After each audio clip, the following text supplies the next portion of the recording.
So the main topic today is analyzing micropollutants in water, and more specifically pharmaceutical residues, microplastics, and PFAS. And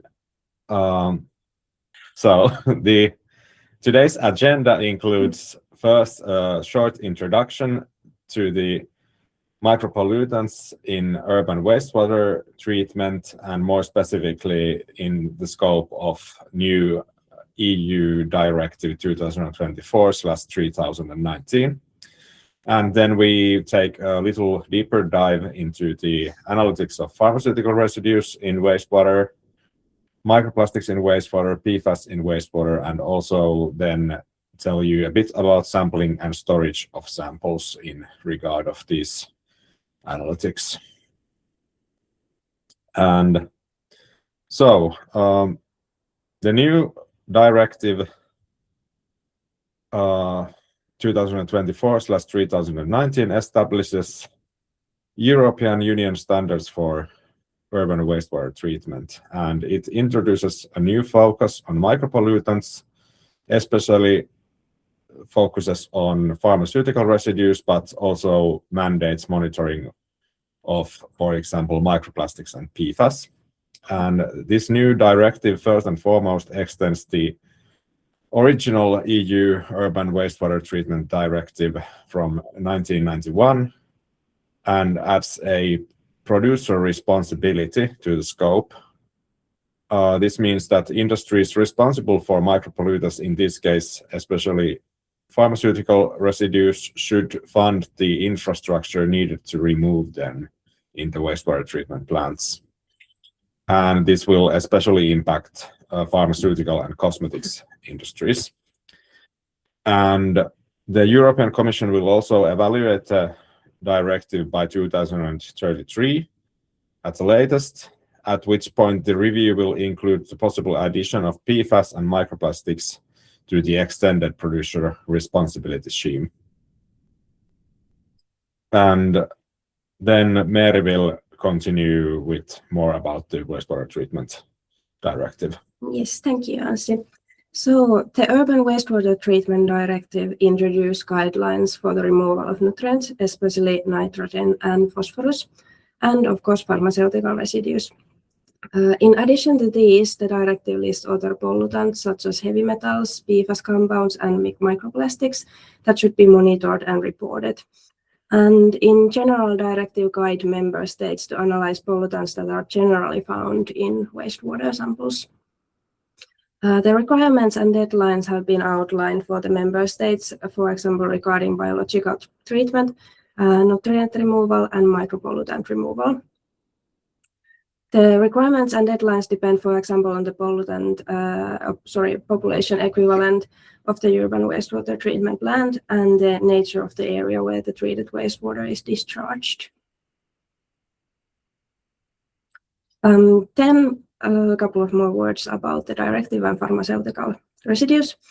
The Urban Wastewater Treatment Directive lists special pharmaceutical substances that are called as indicator substances in the directive. Those substances should be monitored and removed from the samples or the water. The indicator substances includes two categories of substances. And the first category includes 8 substances that can be very easily treated. The second category includes 3 substances and 1 mixture of isomers of methylbenzotriazole. And those substances in the category 2 can be easily disposed of. After analyzing these substances based on the results from the influent and effluent, the removal efficiency can be calculated.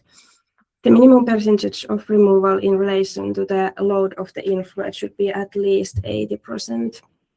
There are special guidelines for the calculations, and those are listed in the Annex 1 Part C in this directive. And then a bit more about what the new directive says about microplastics in wastewater. So the directive mandates monitoring of microplastics of inlets and outlets of large wastewater treatment plants. However, it does not state any hard limits for microplastics discharge, and this is mainly due to the evolving measurement standards for microplastics and also the still difficulty to set any specific standards. However, the aim of the directive is to standardize this area and also set a continent-wide data profile for microplastics. The directive also mandates monitoring of the microplastics in wastewater sludge, and this is especially in case when the intent is to reuse the sludge in agriculture, which is a quite important part of the reuse of nitrogen and phosphate in the wastewater treatment. Yes, then PFAS compounds in this directive. The Urban Wastewater Treatment Directive doesn't directly list certain PFAS compounds that should be monitored. So if you try, for example, to seek some special PFAS compound from the document, you won't directly find it there. However, the scientific evidence shows that PFAS compounds can be present in the wastewater even in high concentrations. And because PFAS compounds pose significant environmental and health concerns, a better understanding of their transport is very important. Therefore, the directive recommends the testing of PFAS compounds at least in 2 situations. And those situations are if the wastewater is discharged to the areas where drinking water is taken, or if the wastewater originates from industry. And in those cases, monitoring should include at least the PFAS compounds that are listed in the Drinking Water Directive. And the Drinking Water Directive includes 20 substances, and it gives limit values for them. Great. And then let's take a deeper dive to the analysis of pharmaceutical residues in wastewater treatment. Yes, let's go a bit deeper into what pharmaceutical residues are and why they are analyzed from the samples. In general, pharmaceutical residues can be either active pharmaceutical ingredients or they metabolites that enter the environment. There are several ways in which pharmaceuticals can enter the environment, and the most common sources are pharmaceutical manufacturing, consumption of the pharmaceuticals, and then improper disposal of unused or expired medications. The Urban Wastewater Treatment Directive lists only 12 pharmaceuticals as indicator substances that needs to be analyzed from the samples. However, it is possible to analyze much wider analysis packages of over 100 compounds, for example, and those analysis packages can include different pharmaceutical substances and then also hormones. There are 2 common ways to analyze pharmaceutical residues from water samples. The first of them is solid phase extraction, where the analytes are enriched from the samples. The concentrated analytes are typically eluted using organic solvents, and the solvents is then analyzed. The second option is to use direct injection of the samples and usage of isotope labeled standards to minimize the matrix effect. The analyses are usually conducted via LC-MS, which is liquid chromatography combined with mass spectrometry. And the function of LC is to separate the analytes based on their chemical interactions and polarities. And after that, mass spectrometry quantifies and identifies the target analytes. In this slide, I will tell you the most common characteristics of the analysis. With pharmaceutical residues, there are 2 very common official standard methods, one ISO standard method and one EPA method. And in addition to these, many laboratories are using in-house methods, especially with wider analysis packages. The results of the analysis are usually reported as micrograms per liter per substance or sum of isomers. And the detection limits of the analysis are typically between 0.01 and 0.05 micrograms per liter. Depending on the sample matrix and the selected method, even lower detection limits may be possible to achieve. But however, especially with highly contaminated wastewater samples, the matrix can cause interferences to the analysis. And for that reason, the detection limits and measurement uncertainty may increase. Great, and then I will continue by telling a bit more about analyzing microplastics, especially in the point of view of wastewater. And so let's start with the question that what are microplastics and how they are generally analyzed. So microplastics are synthetic polymer particles, fragments, or fibers that are sized from 1 micron to 2000 micron. The EU regulation for microparticles in consumer products do categorize microplastics down to 0.1 micron and sometimes also up to 5,000 micron particles are categorized as microplastics, though often if they are larger than 2000 microns, it's counted as large microplastics in that case. Some of the most common polymer types that are seen as microplastics are polyethylene, polypropylene, polystyrene, and polyethylene terephthalate. And also other kinds of polymers are quite often seen, for example, polyurethane and silicone and so on. Microplastics are a growing concern as an environmental pollution, as they are persistent and chemically stable.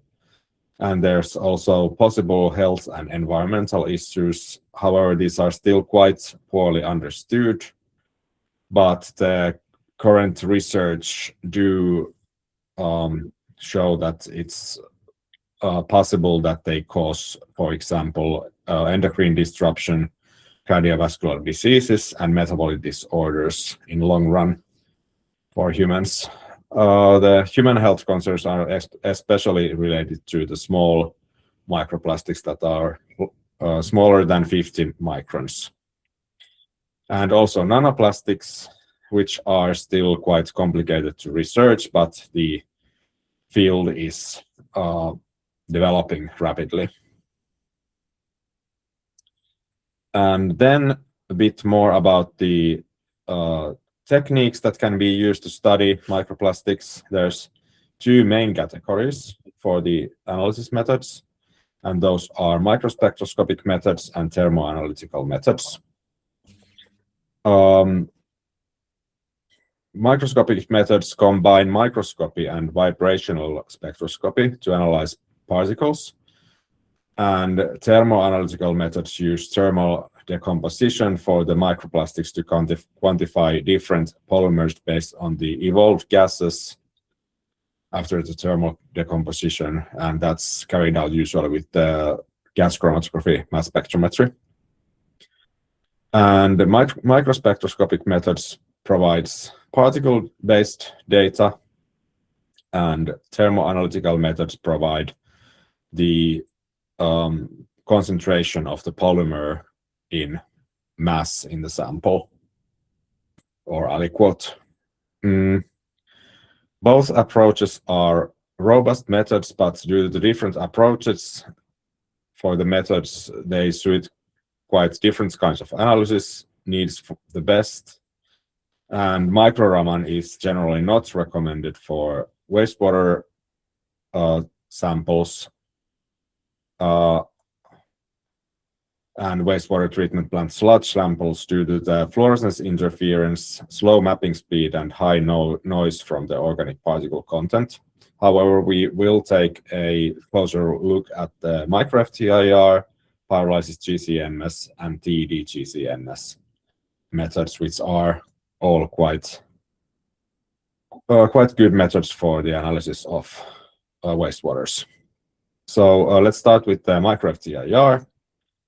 And it's the most common technique available in laboratories worldwide for analysis of microplastics, and it's well suited also for most matrices, including wastewater samples. And the analysis is based on Fourier transformation infrared spectroscopy to identify the polymer microplastics, and usually the analysis carried out on a filter where the solids from the sample are extracted.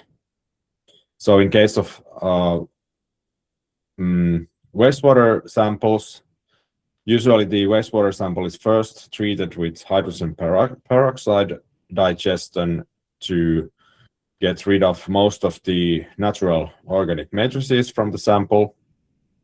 And the hydrogen peroxide is nowadays the most commonly used digestion method because it doesn't degrade the common synthetic polymers that much. Also, sometimes density separation is used if there's especially high amount of inorganic material in the samples.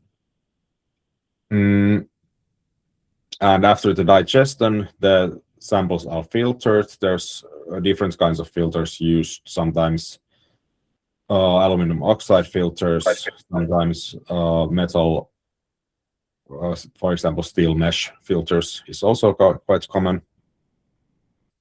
And yeah, in case of clean water samples, the filtration is usually the only step needed, but wastewater does need extra sample preparation. And usually a smaller sample aliquot is used in this case also. The downside of micro-FTIR is that it uses mid-infrared wavelengths that limits the resolution to only larger particles, typically above 10 microns. And here's a picture of how the sample processing goes with the micro-FTIR. So first, there's a sample container, and it's before the sampling, it's rinsed with the clean water from the exterior to avoid any contamination. And then usually in case of wastewater samples, an aliquot sample is taken from the sample, usually 50 milliliters. All the chemicals that are used are filtered before carrying out the digestion procedures, and then the needed digestion procedures is carried out for the sample, and then the sample is filtered for the solids to be extracted, and then the solids are analyzed with the automated micro-FTIR instrument that will pick out all the plastics of the solids on the filter. And then let's move on to the pyrolysis GCMS, which is quite different method from the micro-FTIR, but it's the more common thermoanalytical method available. And so pyrolysis GCMS is a thermal decomposition method, and it quantifies different polymers based on the evolved gases with gas chromatography mass spectrometry, and the instrument needs to be calibrated for each polymer that is studied, and it directly provides concentrations of polymers in mass. And it suits well different kinds of analysis needs. Wastewater samples are then again, in this case, first filtered, and also quite often digestion is used also in this case because pyrolysis GCMS can use only less than 10 milligrams of dry weight solids for the pyrolysis. However, the digestion doesn't have to be as thorough usually as that in micro-FTIR. Even though the suitable sample volume is quite low, pyrolysis GCMS is a relatively sensitive method as it can detect less than nanograms per polymer from the sample. And then there's a picture of a pyrolysis GCMS instrumentation. So after the digestion and filtration, the solids are placed in a pyrolysis cup in a furnace, and in the furnace the extracted solids are then pyrolyzed, often with a so-called double shot method, where the sample is first heated to a lower temperature to release the volatile components from the samples, and then again with the higher temperature to pyrolyze the longer polymer chains, and this provides a better quality data for the analysis and less noise. And then the pyrolysis products are directed to a gas chromatography analytical column where the different pyrolysis products are separated from each other, and the mass spec is then used to identify the pyrolysis products with the calibrated polymers. And it directly gives the result in grams per sample aliquot. And then as a third option, there's also TED GCMS, which is a bit more rare technique. However, this is something that we are also able to provide for our customers. It's very similar actually to the pyrolysis GCMS, and it can analyze polymers also directly from a solid matrix with relatively high sample quantity in at least tens of milligrams. And the end result is similar as in pyrolysis GCMS. The result is in mass per type of plastics.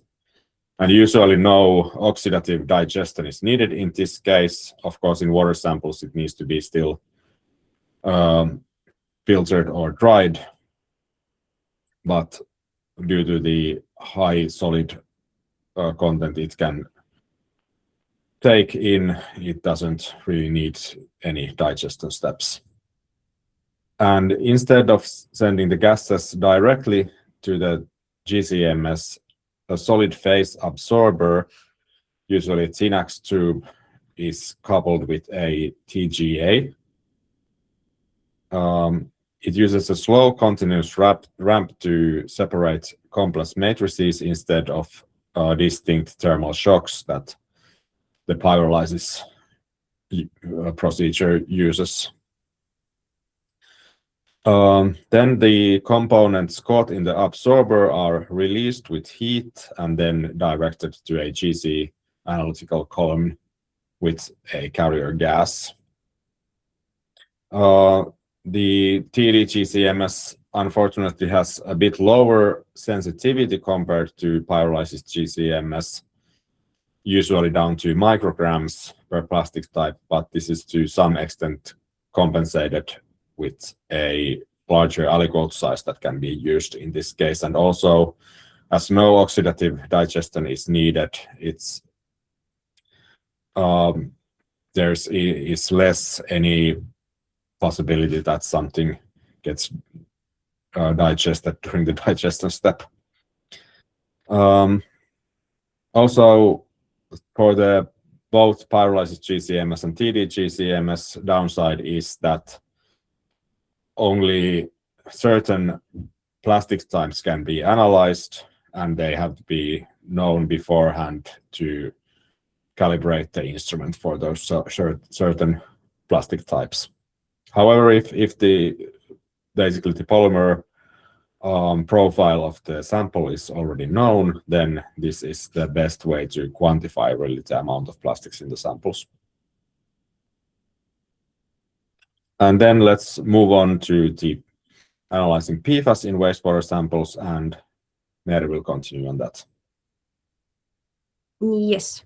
We have already mentioned PFAS compounds several times in this presentation, but let's go a bit deeper into the topic.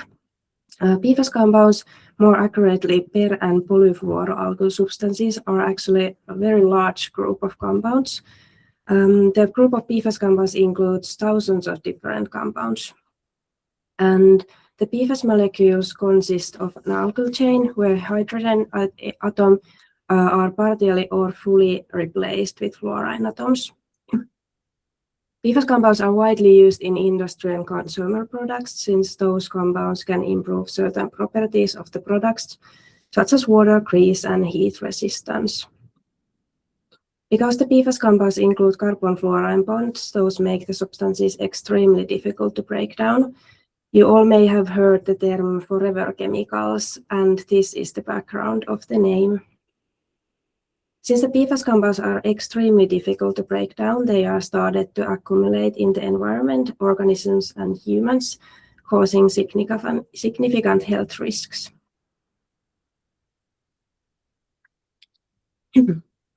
Yes, and there are 3 very common ways to investigate the presence of PFAS compounds. Because all of the PFAS compounds include fluorine, the first way to investigate the presence of PFAS is to measure the total fluorine, or in water samples, adsorbable organic fluorine.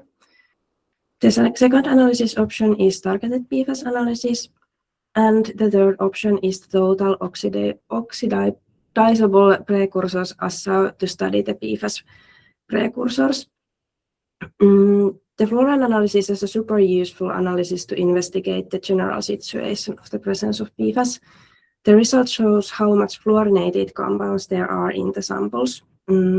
However, the limitation is that the result doesn't give us information about individual substances, and fluorine can also originate from substances other than PFAS.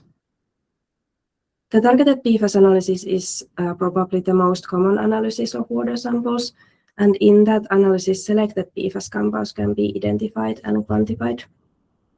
However, as I mentioned before, PFAS compounds are a very large group of substances, and at the moment it is impossible to analyze all of them in one single analysis. Then the third option of analysis is to perform top assay, which gives us information about precursors of PFAS that can transfer to stable PFAS compounds in certain circumstances. In this, it is possible, for example, to analyze the samples first without the top assay pretreatment to investigate the baseline of the PFAS compounds in the sample. After that, top assay can be performed to the same sample material, and after that, the same PFAS compounds are measured from the samples. If the concentrations increase, we know that the sample includes precursors of PFAS compounds. Let's then review the commonly used techniques and methods. Like with pharmaceutical residues, also with PFAS analysis, both solid phase extraction and direct injection are used. And most commonly used techniques with fluorine analysis are ion chromatography methods, such as combustion ion chromatography. With targeted PFAS analysis and top assay analysis, usually liquid chromatography combined with mass spectrometry is used. Also, gas chromatography combined with mass spectrometry is used with certain compounds and matrices. For water samples, there are already several official standard methods available, especially in the US EPA methods are used. In Europe, most common standards are ISO, EN, and DIN standards. For example, Drinking Water Directive especially recommends to use EN 17892 for the analysis. In addition to the official standard methods, there are also laboratories in-house methods available. Usually targeted PFAS analysis packages include 20 to 60 compounds that can be analyzed, and the detection limits depend on the analysis. For fluorine analysis, the typical detection limits is on micrograms per liter level, and in targeted PFAS analysis, the detection limit is usually in nanograms per liter level. And the selection of the PFAS analysis methods always depends on the sample material and the purpose of the analysis. Especially if the analytical results are used for regulatory compliance, it's crucial to select the method that includes the correct compounds and the detection limits of the methods are low enough. Thank you, Meeri. And let's talk about a bit more about sampling and sample storage in case of wastewater samples, and Meeri will first continue about the pharmaceutical residues samples. Yes, let's start with the pharmaceuticals. With pharmaceutical residues, there are 2 very common ways to take the samples. The samples can be taken from a specific part of the process or from a certain part of the environment. Then the second option is to use composite samples from a specific period of time. And for example, in wastewater treatment plants, most typical times are 24 or 48 hours. And the sample should be taken into the glass containers, and the recommendation is to use dark materials such as amber glass. The samples must be stored in a cold and dark places to ensure they remain as stable as possible. Also, the analysis should be started as soon as possible to ensure that the results are reliable and accurate as possible. The stability of the analytes depends on the substance and the matrix itself, so the long storage times are not recommended. And then about the microplastic samples, the most important part is that the samples should be taken in clean glassware containers, and preferably use also a most suitable caps with the container, for example, aluminum foil lined caps made of, for example, thermoset plastic, which is better than thermoplastic caps, as they are more commonly seen as microplastics in many kinds of samples. And thermoset plastics are also usually harder plastics, so they don't shed as much microplastics. It's also highly recommended to use glass and metalware for the sampling. And if just feasible, it's recommended that the sample vessels and the equipment are flushed with sample matrix if this is just possible before sampling. And also, if there's no good cap available, it's quite commonly used so that aluminum foil is then used as a barrier between the cap and the sample matrix. Also, during sampling, it's highly recommended to avoid synthetic fiber clothing and avoiding to wear any cosmetic products on yourself. And usually the microplastic samples are not so crucial to be refrigerated, for example, during transport. But if the samples are stored for longer times, then it's recommended that they are refrigerated, and if the samples need very long storage times, then even freezing is preferred. And last, the PFAS samples. There's also with PFAS samples two sampling approaches. The samples can be taken from a specific part of the process, or then the sampling can be done from incoming and outgoing water to investigate what happens in the treatment to the PFAS compounds. And the sample should be taken in a PFAS-free plastic bottles. For example, high-density polyethylene is one recommended material. And glass or caps with Teflon liners should be avoided. PFAS compounds are nowadays almost everywhere, so the samples can be easily contaminated during the collection. And for that reason, all the sampling equipment should be PFAS-free, and unnecessary sampling steps should be avoided if just possible. The samples should be stored in cold and dark places to maintain maximum sample stability prior to analysis. And despite being forever chemicals, the samples should be analyzed as soon as possible to ensure that the results accurately reflect the exact moment of the sampling.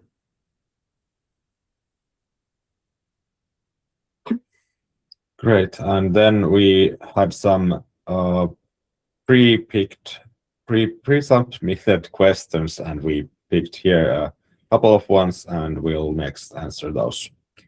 Yes, we have a couple of questions. First, the first question was related to bisphenol A. This was quite specific question, and usually if we offer analysis for bisphenol A, the analyses are done with liquid chromatography combined to mass spectrometers. However, if some specific project is needed, we are of course happy to check what other options we have available. And then there was a second question about the pesticides and herbicides residues in water. And even though the agenda of this webinar wasn't directly related to these substances, we have several analysis packages available for pesticides and herbicides residues in all kind of environmental samples in water, soil, sludge, and so on. And usually in those cases, the analysis can be done with, for example, LC-MS, MS, or GC-MS.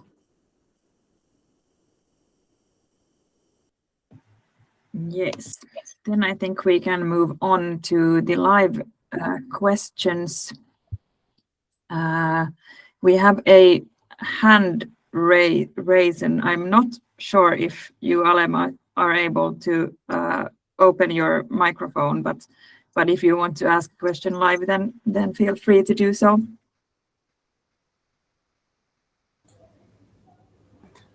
Hi, can you hear me? Yes, we can hear you. Okay, so thank you guys. Thank you so much for all the presentations and for sharing your research and lab experiences. It's very, very crucial. So basically, I have 3 questions. Most of them will be, I think, for Anssi. So, basically, when we analyze microplastics, we digest the sample and then we filter it, and then separation, and finally we retain the particles in the filter discs. Yes. So, with regard to water analysis, do we have any organic matter threshold in order to proceed with digestion? The main purpose of digestion is just to degrade organic matter, right? So yes, do we have exactly. any threshold organic matter level to decide whether this sample has to be filtered directly or should undergo digestion? Question number 2, may I finish? In case of micro FTIR, it's a bit more, it's not as sensitive that if there's still some organic material left on the end filter, the analysis is still feasible, though if there's a lot of other organic material than the microplastics left on the filter, then it causes noise and degrades the analysis quality if there's a lot of other stuff on the filter, basically. And well, because the micro FTIR uses FPA sensors in most cases, it actually still is able to do the analysis quite fastly. But for example, in case of micro Raman, the direct with Raman lasers will take forever to analyze the filter surface if there's too much other particles on the filter surface. So there's usually like at maximum 2000 particles should be on the filters in that case.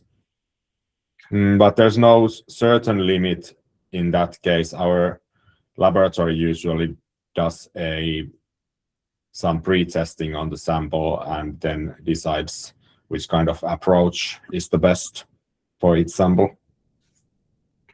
Okay, thank you. So the second question is with regard to the tools with the pyrolysis, gas chromatography, mass spectrometry tool. So after the digestion, so basically we retain the microplastics in the filters. So the filter discs may be either depth filters or surface filters, like for instance glass fiber filters or any other aluminum. So basically, how do we transfer those particles retained in the filter discs to the pyrolyzer cap? How do we transfer them? Or do we fold the filter and then put it inside the pyrolyzer cap, or how do we transfer the particles? Usually the filter can be folded into the pyrolysis cup. I think that's usually the best way to proceed with that. Of course, it's possible to use like small enough filters in some cases also. Oh, that's great. I was thinking because most filters, the depth filters, retain the particles at nano level inside the filters, and it's very difficult to transfer to the caps. Yeah. Okay, all right. So my last question is with regard to the FTIR. So if I'm correct, you are just saying Raman is not suitable for wastewater samples. And Yeah, then it's not well suited. Yes, but FTIR is just limited to a minimum of around 20 micrometer microplastic particles. So how do we overcome the challenge, those particles below 20 micrometer? In that case, my idea would be at least to approach that way, that it would be good to do basically a pre-study with micro FTIR to get the idea of the polymer profile of the sample, and then based on the data from the micro FTIR, then decide which polymers one want to quantify, and then do the quantification with the thermo-analytical methods. Thank you so much. Thank you, Anssi. Thank you, Alan, for good questions. Then I think we could continue with a question maybe more for Meeri about PFAS and pharmaceuticals. We have a question from Lenita about the limits of quantification for PFAS and pharmaceuticals. Yes, this is quite a nice question because I have no direct answer for this, because the limit of quantifications depends on the substance and the matrix. And usually in water samples, the quantification limits for relatively like not contaminated water, like pure water samples, the limit of quantification can be nanograms per liter for PFAS compounds, and for pharmaceuticals, usually on micrograms per liter level. But if the water sample contains more contaminants, for example, if we are discussing about highly contaminated wastewater samples or untreated wastewater samples, then the detection limits, for example, for PFAS compounds might be even micrograms per liter. And for pharmaceuticals, also the limit of quantification will increase highly. Yes. And then we have actually also a similar question related to the microplastics. So Bert is asking, what is the minimum detection limit for microplastics in one sample? And a follow-up question on that one, do you always analyze the whole filter or one section or sector and then extrapolate the results? Our common methods actually always analyze the whole filter. Our typical methods, however, used quite a small filter surface. It increases the throughput, but does limit to some extent that how large amount of sample aliquot can be used in the analysis. The minimum detection limit is a bit complicated to answer directly. Of course, our methods have the LODs,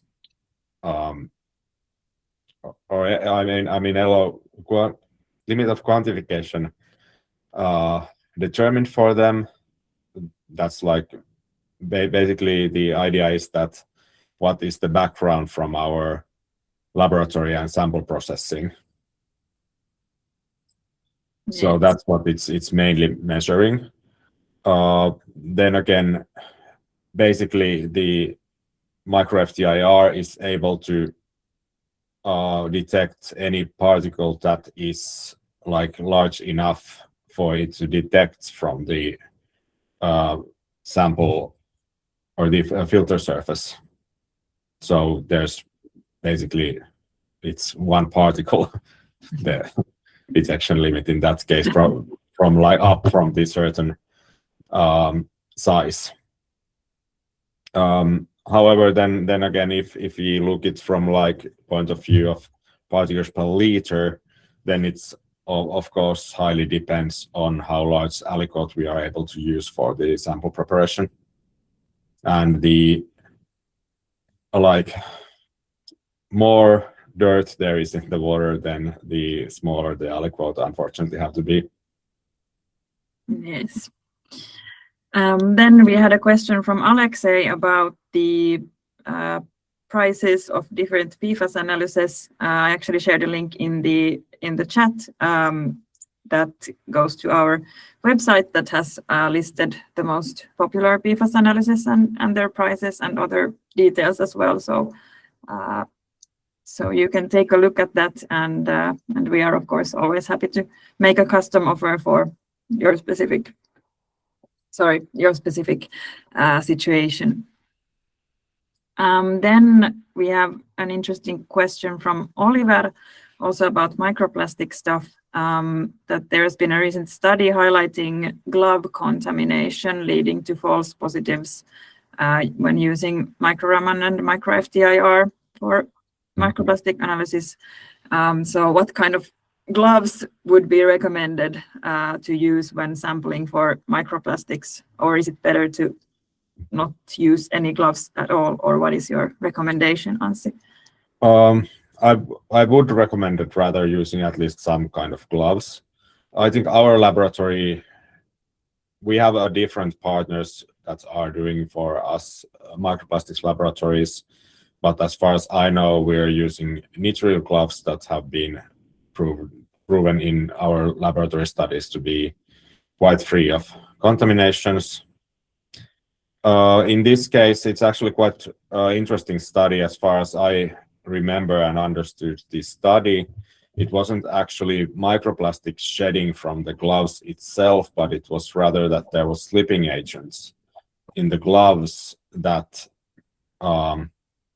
then formed some kind of agglomerates on the samples that had very similar spectral profile as the polyethylene. However, a professional laboratory staff can differentiate this kind of slipping agent agglomerates from the actual PE particles, because there's certain areas in the spectrum that are different. Yes. Then we have a question. This is a bit longer question, but about PFAS emissions, and it's Evelina is asking if it's possible to differentiate PFAS emissions originating specifically from cosmetics industry or pharmaceutical industry under the framework of the Urban Wastewater Treatment Directive and in the context of the extended producer responsibility. Do you have some comments on this, Meeri? Yes, actually, from the analytical point of view, from the analytical results, if there is a result for PFAS compounds, from the results you don't see where the PFAS have originate. So at that point, it is difficult to evaluate. However, I have studied and read a bit about the topic, and if we know that certain, for example, factor is using PFAS compounds in the production, it might be possible that the wastewater contains the PFAS, and in those cases they might be included in this context. However, it's super difficult to give like exact answer to this, because there are so many member states in EU, and all authorities are interpreting the legislation on their own way. So unfortunately, it's super difficult to give a direct response to this. Yes. Then we have one question still about sampling from another Fanny. how much sample should be taken to representatively reflect the amount of micropollutants in wastewater, or should the analysis be done in different aliquots of different sampling area time? Well, actually, the laboratories themselves don't need so much the sample. For example, with PFAS compounds, we are usually discussing about 250 milliliters or 500 milliliters, and with pharmaceutical residues, usually laboratories need something like 100 milliliters or 200 milliliters of sample material, so the actual sample sizes are quite small. However, you can always take like the combined samples from the process, or if you want like to investigate more, of course it's better to test more samples and take subsamples from certain parts and so on. Yeah, and similar case in microplastics also, I would say. Yes.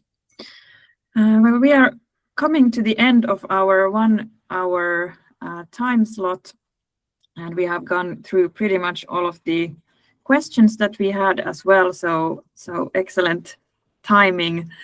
To wrap things up, I want to thank everybody for participating and thank everybody for the good questions as well. On this last slide, you can see Anssi's and Meeri's contact information. So if you want to get in touch to discuss more or want to ask some further questions about your specific cases, then they are very happy to help with that. And I also want to still mention that all of these analyses for pharmaceutical residues and microplastics and PFAS, we are naturally offering all of these analyses. So if you are interested or if it's relevant to you, then we are very happy to offer you a quote and help in selecting the right approach for your needs. And please go and give feedback. You will be getting an email with the link to the feedback form, and you can also access it directly through the QR code on the screen. And there you can also submit your wishes for topics of future webinars that we hold. And we have also held specific webinars that are focused on microplastic analysis techniques and on PFAS analysis techniques. So those recordings can also be found from our website on the events and webinars page, which I can also share a link to when sending the recording to you. But with that, I think we are wrapping up, and do you, Anssi or Meeri, still want to say some closing words of your own? Thank you for everyone for participating. Yes, thank you. This was very nice, and hopefully people were able to learn something new from this. Yeah. Yes, I hope so too. So I Thank you so much. Wish everybody a nice continuing afternoon, and we will get back with the materials. Thank you. Thank you. Bye.